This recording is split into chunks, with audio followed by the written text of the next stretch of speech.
From idealization to devaluation, roller coaster that keeps people stuck. And how do we break this cycle? So idealization feels like chemistry and devaluation feels like betrayal. But psychologically, they come from the same place of splitting, a primitive but powerful defense that our mind uses when it cannot hold complexity. So today we're going to explore it therapeutically and scientifically. Why people idolize, why they later devalue, why both men and women get trapped, how early attachment wounds shape it, how culture reinforces it through images, narratives, and what transference-focused psychotherapy teaches us about it. So the truth is that idealization and devaluation are not dramatic. They're survival strategies, deeply wired into the nervous system.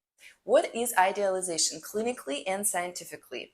So in psychodynamic theory, idealization is a form of splitting, defense mechanism where the mind divides people into all good or all bad when it cannot tolerate emotional ambiguity. In TFP, transference-focused therapy, idealization is viewed as a partial object representation, meaning that the mind relates to a fragment of the person, not the whole person. You basically don't see them as a whole person. You see a projection of your own safety, perfection, maybe hope. And research in attachment shows that idealization activates when the person is inconsistent, your nervous system is dysregulated, you are triggered, abandonment anxiety comes up. Idealization is not love. It's an attempt to stabilize overwhelming feelings by imagining the other person as more benevolent, available than they actually are. So where does this defense come from developmentally?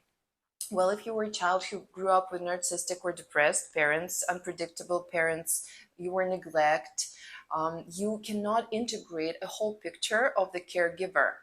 So you had a parent who was sometimes loving, sometimes rejecting, and it's too threatening for a child to make sense of. So your psyche protects itself by splitting. Mom is good, I am bad. Or dad is perfect, my anger is dangerous. So this early splitting is an adaptation strategy. It protects the child from despair. But in adulthood, it becomes a distortion. Why idealization feels so safe? Because it supports emotion regulation, it calms nervous system, reduces anxiety, and it creates this illusion of predictability. And when someone triggers old attachment wounds, your nervous system consciously says, if I turn him into the perfect partner, I won't feel abandoned. If I magnify his strengths, I won't feel my own fears. If I build him up, I don't have to feel how alone I am. So idealization is like internal tranquilizer, a way to avoid the pain of this uncertainty.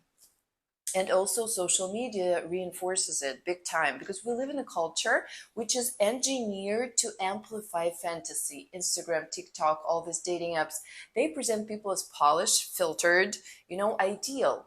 So when you scroll, you're not seeing real people. You're seeing idealized fragments of people, like mirror images of the very defense your psyche already uses. So culturally, idealization is reinforced when there are effortless relationships, perfect couples. Like our entire digital environment is the externalization of this psychological defense. Idealization is tied to projection. When we project, for instance, our empathy onto someone who is emotionally limited, and then we believe, see, he or she is so deep, they feel this connection too. But what you're feeling is your own depth reflected back through this fantasy. This is why idealization is sometimes intoxicating, because you're falling in love with your own disowned qualities. Not only women do it, men do it too. Men idolize women as pure, nurturing, selfless, understanding, because those are the parts of themselves that they have never been allowed to integrate. The dark side of idealization is devaluation, another side of splitting. When the idealized image becomes impossible to maintain and the person disappoints you, set a boundary, or simply behaves like a real human, your mind collapses the entire structure. The all good representation flips to all bad. You go from he's special to he's empty. He understands me, he used me. This is destiny, I was delusional. So this collapse is not clarity, it's dysregulation. So it's inability to hold the mixed reality that another person can be both good and bad, disappointing, loving, have flaws. When this fantasy is ruined, your nervous system loses the false safety that idealization provide. Your shame, anxiety, anger go up.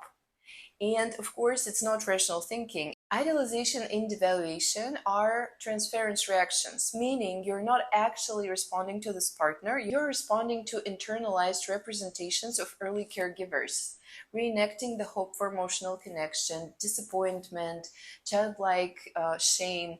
Idealization says maybe this time it will be different. Devaluation says it is happening again.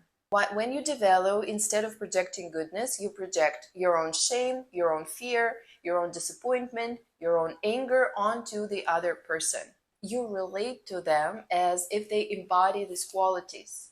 This is why breakups or disappointments feel humiliating, because you're seeing your own disowned pain reflected back at you. This idealization devaluation loop, this cycle creates emotional addiction, trauma bonding, unstable attachment, and difficulty trusting your perception because you don't know what's real, the idealized version or the devalued version. But so the truth is simple, neither is real, both are defenses. The real person is somewhere in the gray, a place where you have never learned to tolerate. It's difficult. So what do we do? First, we need to spot splitting in real time. It helped many of my clients. Ask, am I seeing this person in extremes? What emotions am I trying not to feel? Is my nervous system dysregulated? What fantasy am I losing right now? So awareness is the first step. Then second, slow down the projection. When you feel the urge to idolize or devalue, ask, what part of me am I putting into them right now? This interrupts projection. 3. Practice emotion regulation before interpretation. Do not interpret behavior when you're dysregulated. First, breathe, ground, pause, come back to your body, and then ask, what is actually happening here? 4. Build the capacity to tolerate ambivalence. Because healthy love requires ambivalence. The ability to hold two truths. He cares about me, or she cannot meet my needs all the time. This is integration, your ability to see whole people, not split parts.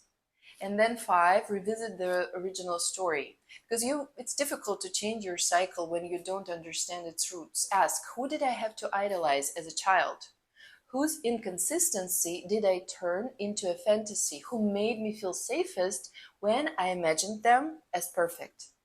Healing begins when the childlike patterns are no longer driving the adult self.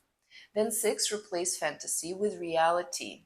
Choose people who show up consistently, demonstrate emotional reciprocity, tolerate your needs and their own flaws, and don't require fantasy to feel safe, because safety is not built in idealization, it's built in integration, the ability to hold complexity and reality. So even though idealization makes you feel safe, it happens because reality never did. And devaluation protects you from disappointment because disappointment used to be unbearable. But neither extreme is true. You are not meant to live in psychological fragmentation. You're meant to live in integration, where people can be both flawed and valuable, and you can be both vulnerable and strong. And the love you're seeking is not in extremes, it's in stable center that you are building within yourself.